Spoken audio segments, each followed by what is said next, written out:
Hi guys, I'm back. I just want you all to know that while I was on my break, walking down my fucking staircase, I heard that fucking harpsichord play in my head. So, yeah, lots of shit happened last time. Unicorn, porcelain leg parts.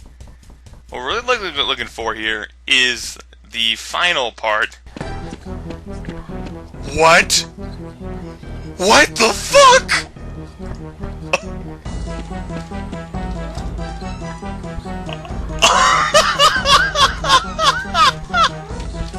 That scared the shit out of me. Oh my god, I can't walk anywhere.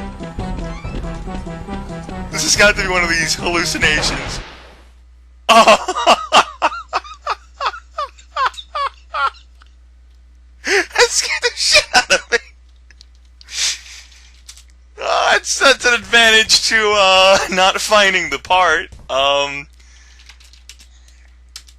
I appear to have stumbled across some like fucking Easter egg things by the looks of it. Yeah, that's great. Climb ladder. Really glad I have those in my life. Yeah. Check one more time to make sure I can't open that door. Okay, I can open her door. And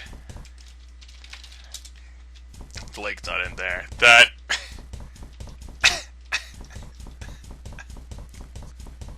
fuck. I got nothing. So it's very. I guess I should have reviewed my last video more in depth. I might have seen where I'd walk straight past it or some shit like that. But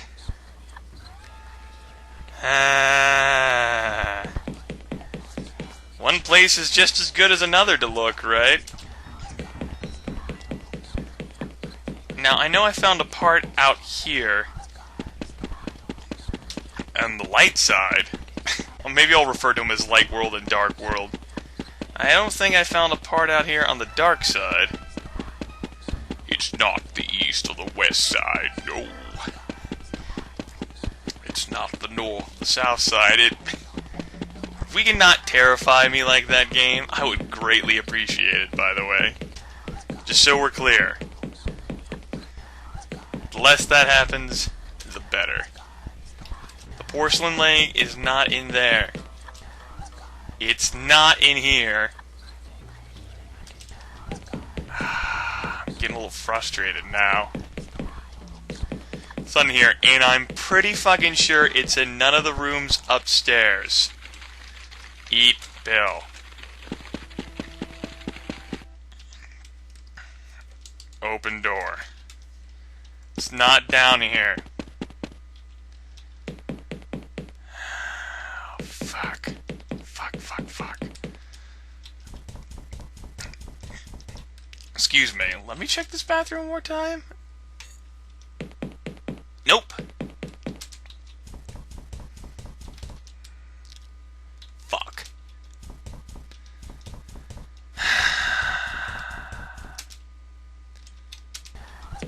Great. This is great. No. I refuse to see this bullshit. It's like, my world is going crazier and crazier. Maybe the other part is out here too? Maybe, perhaps, potentially.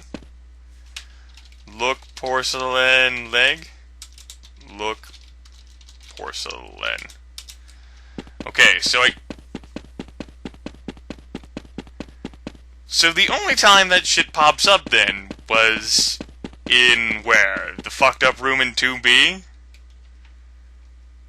Get leg. Okay, no. Open door.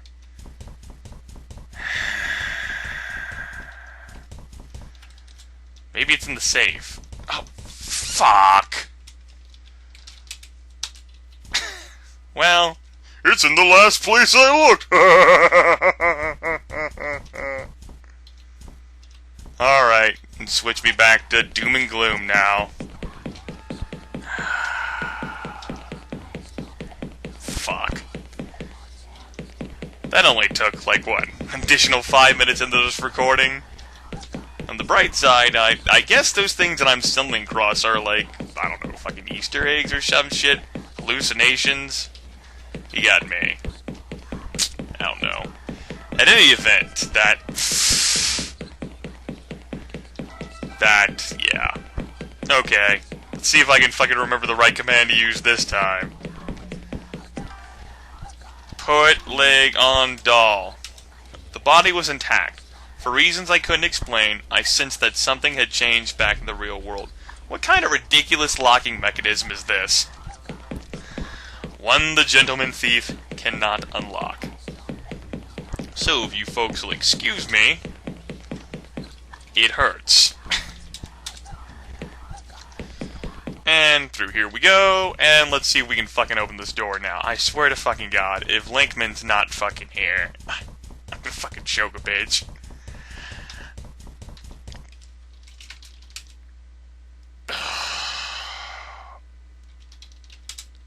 The view of the island was spectacular, but most of the roof seemed to be sectioned off by a metal fence. Just about the only feature within reach was a piece of paper held down by a stone. Safety reasons, look. Island? The view was amazing. I could see the entire island, including the tiny port village I had arrived at. I toyed with the idea of making a distress signal, but it would probably go unnoticed. Damn.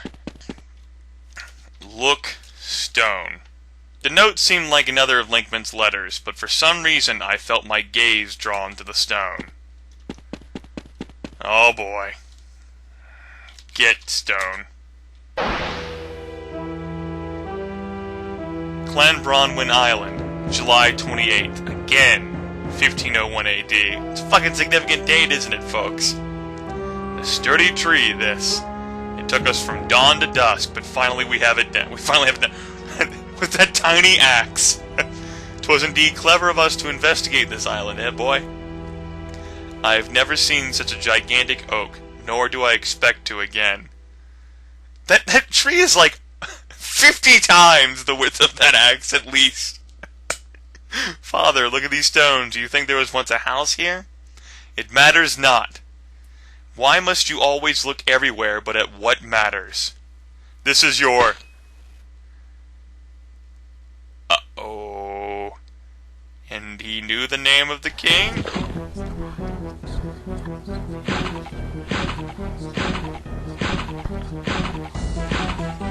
Look, father? A monstrous man, tall and thin to an inhuman degree, tore at Boyle's father's lifeless body with some kind of metal staff. Boyle had to do something. Look, tree. The gigantic stump that evidenced the labors of Boyle and his father dominated the clearing. Through his terror, Boyle was only half aware of a loose stone lying by his foot. Look, stone. A small stone about the size of a fist was lying near Boyle's feet. It seemed quite weighty. Get stone. Look at house. Throw stone at tall man? That seems suicidal. And yet it was not? Where am I? I must have shifted into the dark world during the vision. Trilby! Siobhan! Oh, thank God. I thought I was all alone. What happened to you? Like, I don't know. After you, knocked me out in my room, I woke up and everything was like this. The, hotel's ruined. There's blood everywhere. I saw this horrible man. Tall, thin, long black coat. You know him? Enough to know you're lucky to be alive. He didn't notice me, so I ran up here to hide. Wait, how did you... Yeah! What the... Trilby, what the hell is going on? Decided to now use that voice. I told you what would happen if you followed me into the shadows. This isn't your problem. Take these. It's dangerous to go alone. Like, what are these? Tranquilizer pills. Oh God, don't give those away! Don't give them all away! Oh, fuck. Well, you need them? Yes! Oh, yes you do! You need to run away! Trilby! I know enough now. I know where the wood came from, not my pants. Perhaps I can find a way to end this. So I was right. The cursed wood came from Clan Bronwyn Island. But what good does that knowledge do me? Wait a second. I never got around to reading the letter I took from under that rock. Trilby, I am very close to ending this. Meet me in the hotel basement. I must show you my discovery. Lenkmann. Lenkmann's gone from being a douchebag to being what I thought was dead to being very suspicious. This, especially with these religious notes, this... My fucking Admiral Akbar's fucking alarms are going off. Hey, Admiral Akbar alarms. It's a trap, it's a trap, it's a trap, it's a trap. The other page was another of those religious papers. The Book of Victims. Victim 1. The Woodcutter. The first of those against whom the prince sought vengeance was the woodcutter. He who had held the axe, that tiny fucking pissant axe, that first felled the tree. The prince came to him and his son, and he struck the woodcutter down, and the woodcutter knew the name of the king. And the prince turned to the woodcutter's son, and he said, You I shall let live, for you are young and are of the innocent, and that you may go among your people and tell them of what I will wrought. And the woodcutter's son fled, and told all of what he had seen, but the men of technology are arrogant, and his words were unheeded. So let me get this straight. Once upon a time, the prince was a fucking nice guy. He was like, okay, if you fuck with my soul in this tree here, or whatever, I will kill you. Except for innocent people, like children, I will leave them alone. And eventually he fucked Snap, because so many people were fucking with his soul, and he said, fuck this. That's good to know. So it looks like I'm heading down to the basement, folks, with my lockpick, speedy cola, and wine. You know, I'm not exactly sure what the cola's for, but I'm thinking if it's like an excitable beverage, like highly caffeinated, you know whatnot, what I figured it might do is like lock you into this place and like force you maybe to down like multiple pills or something. That's what I figured it might do. If you really needed to come back to this place and couldn't get back. But it looks like we're gonna be stuck here for the rest of the game. Which I get a feeling, well, I don't know. I've been recording for a while, and a huge, a significant chunk of the length is due to the fact that I've been reading out everything. But still. Baseward bound we are, and I presume that it must be through this way. So, let me go ahead and save the game here. No, I don't want to say it like that. Unless I wanted to end the video. That'd be no fun. We need to look for a good cliffhanger. So the beetles are gone. That's interesting. Someone had dug a hole in the foundations, large enough to admit a man. Climb down hole. What? I was in some kind of cavern, dug out of the rock beneath the hotel. It seemed to be in a constant state of flux, flitting back and forth between the real world and its dark twin. I was certain the gigantic stump in the middle of the floor had something to do with this. Oh wow. So wait, if I can't leave. Looks like I'm stuck here. Is that like a rope? Can I look at the rope? Look rope. Alright, maybe not. Look stump. This was it. I was certain. The remains of the tree that Boyle and his father cut down. Its wood being later used to construct an inn, a harpsichord, a shipping crate, and an idol. I could feel that same scrabbling in my mind that I had felt just before all of my visions. This time, it was the stump itself It seemed to be beckoning me closer.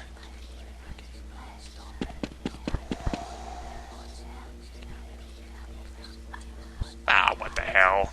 I'll include it in this video too, but we will save, just in case. Touch stump.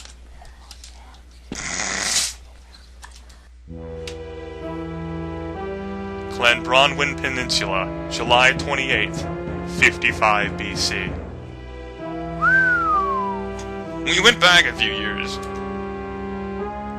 Cabadath, a Celtic druid, awaits the returning of his friend and colleague Galden, who brings news of the invasion of Anglesey by the Roman douchebag. Romans!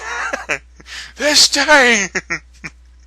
I want to see blood. That's enough. Having fallen out of favor with his fellows for certain radical beliefs and activities, Cabadath lives in solitude in this remote forest clearing and prefers not to travel himself.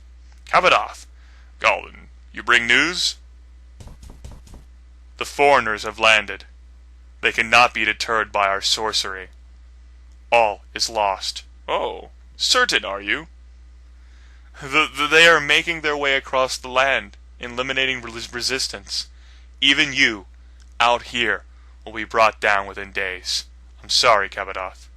And the great druids bow so easily to this brash and foreign power? Well, just a brash foreign power. Do not hang your head yet, my friend. Perhaps the activities for which I was ostracized could yet spell an answer. What are you talking about? You know of my dealings with the ethereal realm? I know what you claim.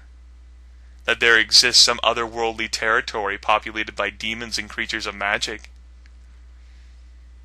And that you, Cabadath, can somehow commune with these creatures. Come inside, and I shall explain.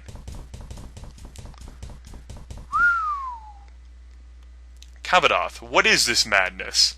Madness? Oh, in my dealings with the ethereal realm, I have learned of many powerful demons and elementals. But there is one spoken of only reluctantly, a beast possessing of awesome power.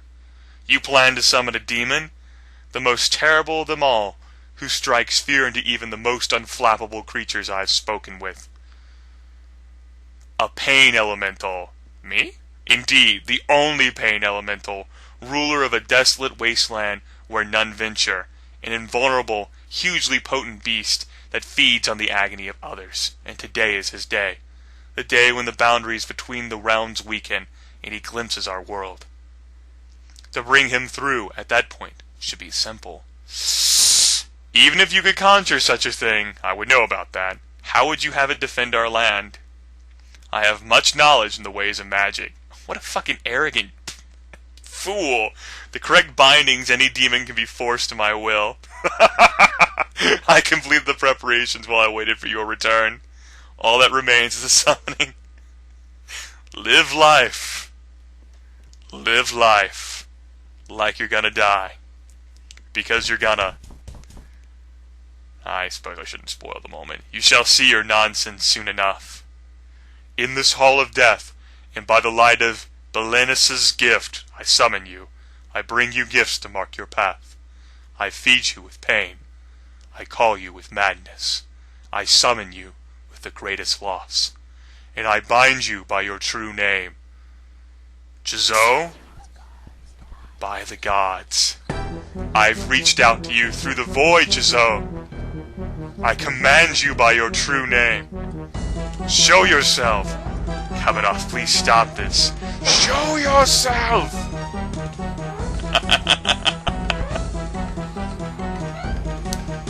Time for me to step out.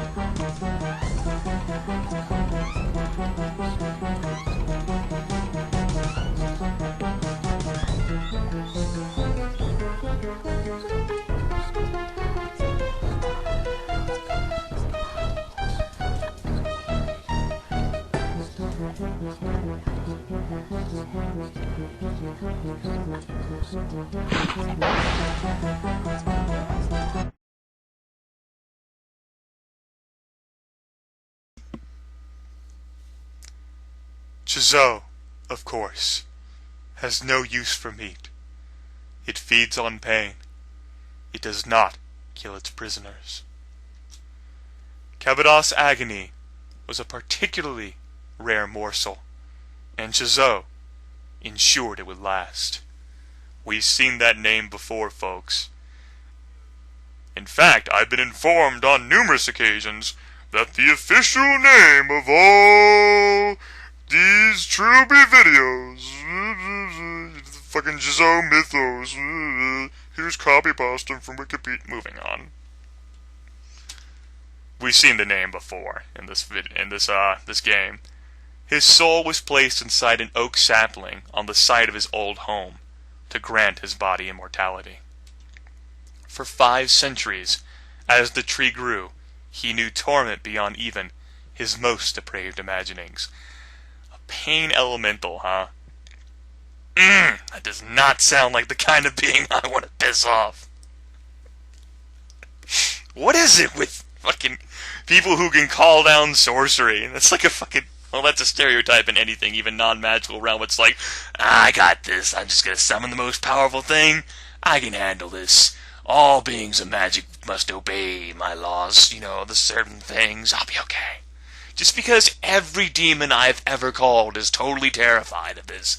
I got this. Don't worry, everybody. I got this. By then, his body was warped, and his mind long fallen into soulless dementia. He was Chazot's, I think that's how you pronounce that, utterly and completely his slave. Trilby! What? You were supposed to leave! I couldn't, A bed! The professor! He's dead! I know. He was killed by the shadows. Just like they will kill you if you don't get away from here. What is this place? This cave is the center of the reality shift. This stump is what's causing it all. How? It is the vessel for the soul of the tall man. Excuse me, I'm supposed to speak arrogantly. The acolyte is Joe. Lenkmann, nice to see a friendly face. Amazing, isn't it? Of all the things Sir Roderick could have used to murder his son, he chose that idol, placing the soul of Jean Defoe into the wood alongside Cabadath's, infusing the poor retard with Chazot's magic, allowing him to come back infinitely more powerful than before. Certainly pretty lucky. Lucky. Chazot had to wait 2,000 years for that opportunity. The opportunity to blend magic and science in a single entity. The opportunity to create the bridge. I don't know whether he deserves that snooty voice anymore. Oh.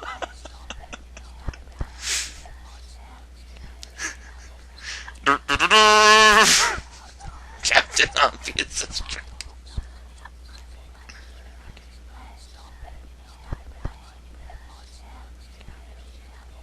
My fucking screen is going weird while recording because of that fucking constant flashing.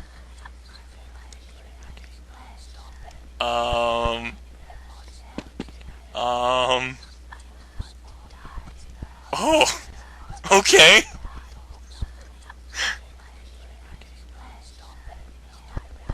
I didn't know. I didn't get the pamphlet. I'm sorry. I could take care of that for you. Or, yeah, I wouldn't even have done that. That will truly disappoint my superiors. Oh.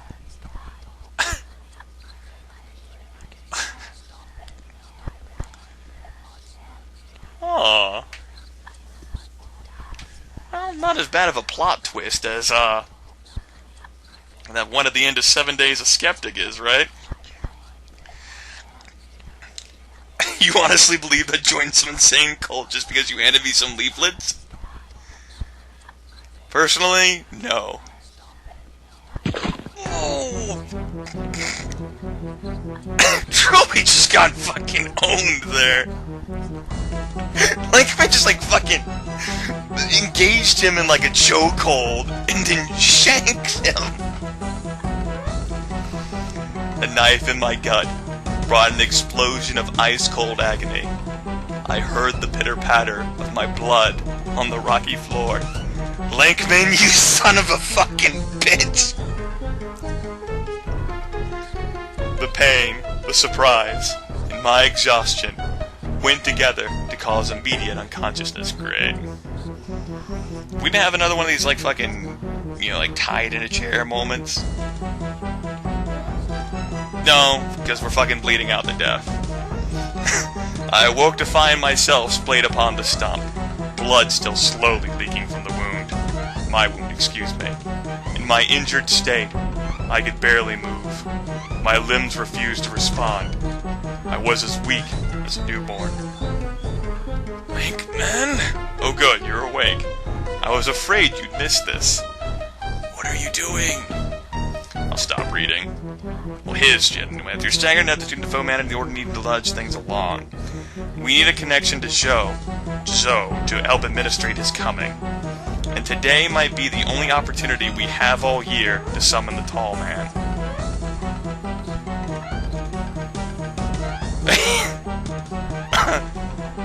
Standard ritual blessed. Oh, fuck. Well then.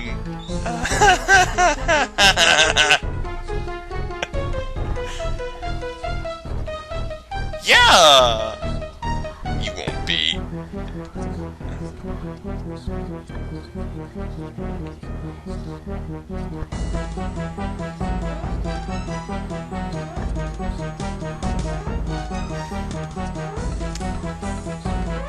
Okay, folks. Think on this, as I will, and we'll come back.